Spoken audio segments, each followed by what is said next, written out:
Hello, dear plant lovers. Orchids, those captivating beauties that adorn our homes, many of us think they're difficult to care for, right? But that's not the case at all. With just a few key tips, you'll see your orchids absolutely thrive at home. Orchid care, contrary to popular belief, is not complex. It merely requires a different approach. With proper practices, an orchid can bloom for months each year and live indefinitely.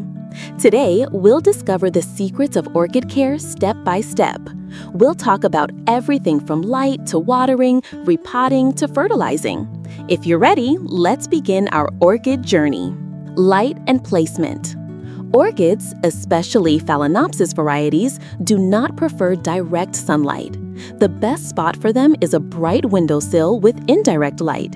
East or west-facing windows are ideal. If south or west-facing windows are present, diffusing the light with a sheer curtain is possible.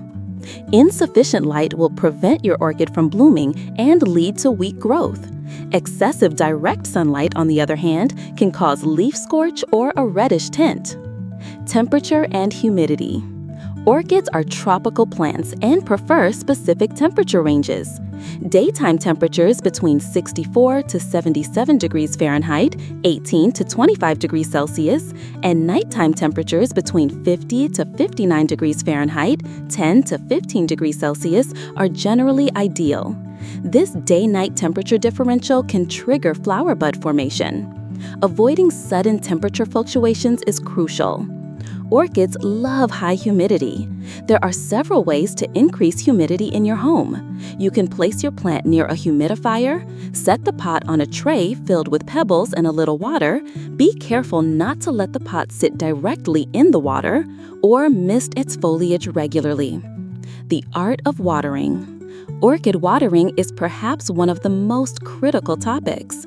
Most orchids need water once a week, but this can vary depending on the environment's temperature and humidity. The key is never to let the roots dry out completely, but also to avoid overwatering. Morning hours are the most suitable time for watering. The easiest way to tell when your orchid needs water is to check its roots in the clear pot. Healthy roots are vibrant green, while roots that need water turn a light gray or silvery color and may appear shriveled. Overwatering is the #1 cause of root rot in orchids. Never let water accumulate at the bottom of the pot. Always drain excess water after watering. Using well-draining pots and special orchid potting mix is vital. There are 2 main watering methods. Pouring from the top. Pour water slowly around the edges of the pot, being careful not to get water on the leaf bases. If there is excess water drained into the saucer, it should be emptied within 1 to 2 hours. Water bath or immersion method. Place the orchid, with its pot, into a container filled with water up to half the height of the pot and let it soak for 3 to 10 minutes. Then remove the orchid from the water and allow it to drain thoroughly. Potting mix and pot selection. Orchids do not grow in traditional soil. Their roots love airflow and need a special mix. These mixes typically contain materials like pine bark, perlite, sphagnum moss, and horticultural charcoal. This allows the roots to breathe, water to drain easily, and prevents rot. Clear plastic pots are excellent for observing the health of orchid roots.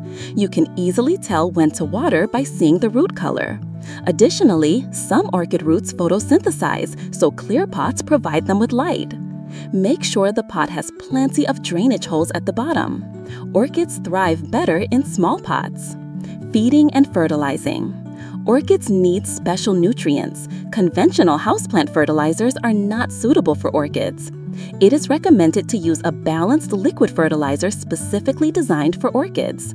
During the growly season, a high nitrogen fertilizer can be opted for, and a high phosphorus fertilizer to promote blooming. Orchids do not require much fertilizer. Regular feeding with a diluted solution is best. Generally, fertilization can be done once a month or weekly with a diluted solution along with watering. Reducing or stopping fertilization during the winter months is important. Over-fertilizing can cause burns on orchid roots. Repotting your orchid is important for its healthy growth. Generally, repotting should be done every 1 to 2 years after the flowering period has ended. Old potting mix deteriorates over time and can lead to root rot. When the roots outgrow the pot, it is also time for a change. Now let's list what needs to be done for flower pot change. Preparation. Make sure your new pot is one size larger than the old one. Sterilize all materials you will use. Removing the plant. Gently remove the orchid from its pot. Clean the old potting mix from the roots. Remove all sphagnum moss from new orchids. Root trimming. Cut off any rotted, soft, brown, or black roots with sterile scissors. Leave healthy, plump, green roots. Do not cut aerial roots. Repotting. Place some new orchid potting mix at the bottom of the pot. Position the orchid in the center, ensuring new growths are not buried, and fill around it with mix. Gently press the mix. Watering. Water lightly after repotting. After flowering, you can prune spent flower spikes. Cut the stalk just above the second node below the bottom bloom.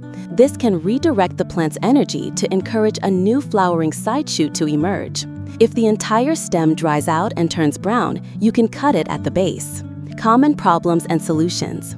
Root rot is the most common and dangerous problem for orchids. Symptoms include drooping, yellowing, and shriveling leaves, and roots that are brown, black, and soft. It is usually caused by overwatering or poor drainage. To treat, remove the plant from its pot, cut off rotted roots, sterilize the pot, apply a fungicide, and repot it in a new, well-draining mix. Yellowing leaves. Overwatering, insufficient light, or nutrient deficiency can cause yellowing. Review your watering and light conditions and fertilize regularly. Lack of blooms. Usually caused by insufficient light or a lack of proper temperature differential. Move your orchid to a brighter spot and try to create a day-night temperature difference. Pests. Pests such as spider mites or scale insects may appear. Clean affected leaves, wipe with soapy water, or use natural remedies. Transparent worms are harmless. Changing the soil resolves the issue. Encouraging reblooming. Encouraging your orchid to rebloom requires some patience and the right conditions. Especially in autumn, reducing the nighttime temperature by about 8 degrees 5 Celsius compared to daytime temperatures can stimulate the formation of new flower spikes. Low light levels will prevent the orchid from reblooming. Pruning spent flower spikes can redirect energy to new buds. By cutting the stem just above the second node below the spent flowers, you can encourage a new side shoot to emerge. Occasionally, small plantlets called keikis may sprout from the flower stem. Once these keikis have formed sufficient roots, you can detach them and pot them separately. As you've seen, orchid care isn't as difficult as it seems. It just requires a little knowledge and attention. With these tips, you can grow magnificent orchids at home and experience great joy with every bloom. Remember, like every plant, your orchid is unique to you. Observe it, try to understand its needs, and enjoy this journey. If you liked our video, please don't forget to like and subscribe to our channel. What other plants would you like to learn about? Let us know in the comments. See you in the next video. Have a great day, healthy plants.